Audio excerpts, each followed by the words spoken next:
Now, we've all heard that 95% of traders actually lose money and go broke trying to trade Forex or stocks, futures, commodities, whatever the market.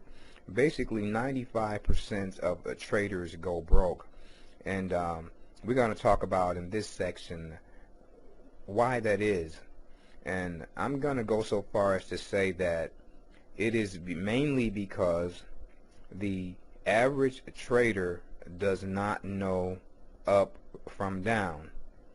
But now let's take a look at the chart we have here for a moment, and we're going to identify where the buyers and sellers are, because as we all know, buyers make a market rise, correct, and sellers make a market go down.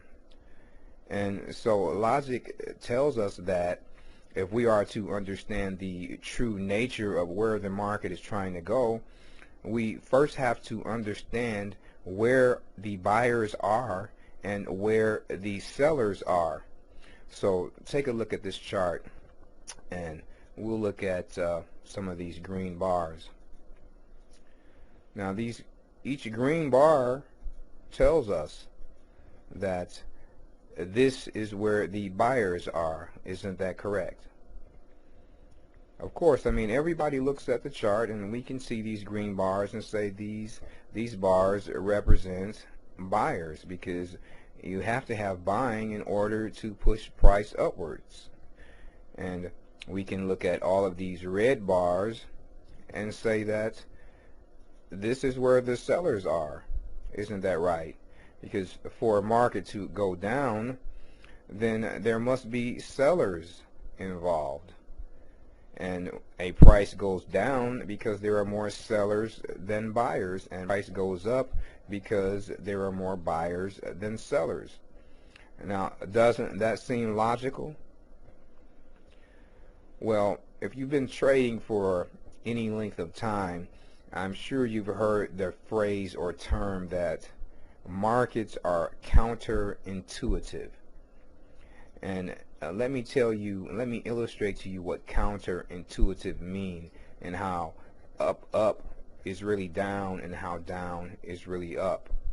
Now, these green bars that we were talking about, all these green bars you see on the chart, how we said that they represent buyers. Well, guess what? They do not, I repeat, they do not represent buyers. Or at least we can say that this is only a half truth. So if you think that these green bars represent buyers, you are operating your trading from a half truth. Now, why is that? That is because these green bars, they do not represent buyers. They actually represent sellers. Huh? Crazy? That makes no sense? It makes perfect sense. Listen. If you bought anywhere in this bar, you are a buyer. You went long the market somewhere, anywhere within the length of this bar. Now, when you decide to exit your position, how is it that you will be able to exit your position? What kind of order do you have to execute to exit your buy or your long position? You have to sell, don't you? I mean, if you go long, you buy long, you have to sell to get out of that trade. But what about everybody else who bought in here? Don't they have to do the same thing? Don't they have to sell their position to exit their trade? The point is this, and it is a very, very important point, and it can make all the difference in the world to your trading. Once you have bought, you are no longer a buyer. you are a seller, because that's the only way that you can exit your buy position is to sell. So each one of these green bars you see on the chart, they represent sellers. If you bought in this bar and price falls below this bar, you're in a negative position, aren't you? You're going to sell. If you bought down here in this bar and price moved up here, and when price starts to get back down close to your entry point, what are you going to do? You're going to sell, aren't you? You're only a buyer at the time you enter the market. After that, you are a seller, and it works the same way with these red bars. These are not sellers anymore. These represent buyers on your chart, or areas where buying will come in, not areas where selling will come in. I mean, take this bar. If you sold short anywhere in the length of this bar and you decide to exit your position, how is it that you will exit your position? What is the process of exiting a short position? Don't you have to buy back that short position? I mean, you've sold, and now to square out your trade, you will have to buy back in order to close out your position. So by virtue of that, you are, once you sold short here, you become a buyer. You're no longer a seller. So each one of these red bars you see on this chart, they do not represent sellers. They represent buyers. So if you sold short anywhere in here, when the market starts to move upward and get back into the area of where you bought, where you sold short rather, then guess what? You're not looking to take a loss, or you looking to lock in your profits. So you're going to start selling. And guess what? It's not just you, is it? Everybody who sold short here must buy back, or must become buyers in order to exit their position. So when price starts to move back up into the range of this bar, you have all these sellers or ex-sellers who are really, now they are buyers. And so that is what will drive the price further upwards. And because, look at this bar here, we can see how once this bar got into the range of this bar, buying started. Selling did not start. Buying started, and the buying pressure began and started bringing price upwards. And when we look at this bar here, the buyers here are really not buyers, they are sellers. And when, as we can see here, when we look and see that price spiked way up here, but when price comes back down into the body of this bar, these people who bought, they don't want to lose money, or they want to lock in some type of profit. So the farther the bar moves down into the range of this green bar, the more people start to sell. And that selling pressure comes from this bar and drives price downward. And it drives price downward until more buying pressure kicks in. And when you look at this bar and you see how it came down, it came down, it came down, and it stopped going down here. Well, why did it stop going down here? Because when we look at this bar here, when it got within the range of this bar, then buying started to kick in again, because these short sellers who entered the market around this area, they do not want to go into a negative position, or they want to lock in some type of profit on their short trade.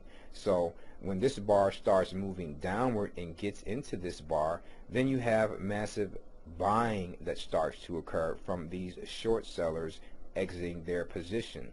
And the buying pressure from this bar caused this bar to stop right around here. So now, once this bar moves up past the high of this bar becomes buying support. You understand? Because it's going to support any fall that comes down and gets into the range of this bar, and we're going to start buying back our positions to cut our losses or lock in some type of profit. So this is why when price goes up above here, this green bar, that's not buying support, and 95 out of 100 traders will think that this bar is buying support, when in fact it is not. It is selling pressure. So we get here, buying support kicks in. And we're going to conclude this section for right now, but this is the true nature of support and resistance, and it gives you an idea of what is meant by the term that trading is counterintuitive. And I'm going to tell you right now, it took me at least probably 6 or 7 years before I understood this or figured out this relationship. And it was just by trial and error and looking over thousands, if not hundreds of thousands, of charts over the time period. And I don't care what anyone tells you. You run around to all these forums and people tell you that everything that you need to learn trading, how to trade, can be found free on the internet. And while that may be true, there is a huge difference between learning how to trade and learning how to make money. And the only way you will ever make money is to know how to keep your losses small and to maximize your profits. And the only way you will be able to discern that is by reading the charts. The chart does not lie. Everything that you need is on a basic chart. You don't need all those highfalutin charting programs that cost you hundreds of dollars a month. You don't need any of that stuff. All you need is a basic price chart that shows you price, time, and a few little indicators are helpful. You don't need them, but they are helpful, such as moving averages and a thing like a stochastic or MACD. And these things aren't necessary because they are confirming indicators. What they do is confirm or deny the buying and selling activity that is shown by these bars. And you see all these systems and methods out here, and you see a moving average system, a stochastic system, a MACD system, all of these systems, and they're not really systems at all. They are just one specific trading technique. And there's a difference between a trading technique and actually knowing how to trade. And in the same way that I may know a couple of lines of Spanish and can speak them very well, but I have no idea of how to speak Spanish. The same thing. You may know a couple of market techniques and they may work well for you at some times and not so well at other times, and that is because they are indicators. They only confirm price action, and price action is the supreme indicator. That's the only thing that really matters on the chart. And so when you're looking at your financial shows, your favorite show on TV, and you got all these talking heads on TV telling you this and telling you that, and the market is going to go up because of this and the market is going to go down, that's all bull. Everything you need is in the charts. Everything. Price action is supreme. And we'll end this section for now of single bar support and resistance. and you know where the actual buyers are located and the actual sellers are located.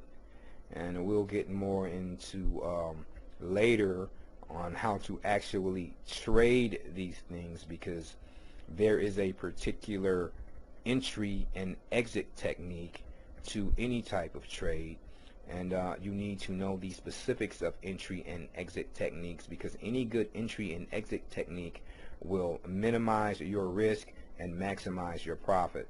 It'll minimize your risk by keeping your stop loss small, and it'll maximize your profit because it'll tell you when to get out or when the best time to get out. And when you set your stop loss, you want your stop loss to be in an area where if you don't want to see your stop get taken out and then price resumes and goes in the direction that you had entered in the first place, or you don't want to take your profit and see the market skyrocket far past your exit point, and maybe you did make a profit, but your profit is far smaller than what it should have or could have been. And when you learn how to trade, there will be no guessing on where to place a stop or where you should take profit. These are timeless methods, meaning they have stood the test of time in trading. All of this new stuff, this new indicator, this new that, they do not work as well and can never work as well as price action, because they are following indicators. They follow until you give you an idea mathematically what has happened. But as far as a precursor to what's going to happen, there is nothing that can be just a simple chart pattern or seeing what is displayed on the screen. So I'm Jerry, and thank you for now, and hopefully you will investigate and take a look at trading the laws of charts and men. Thank you.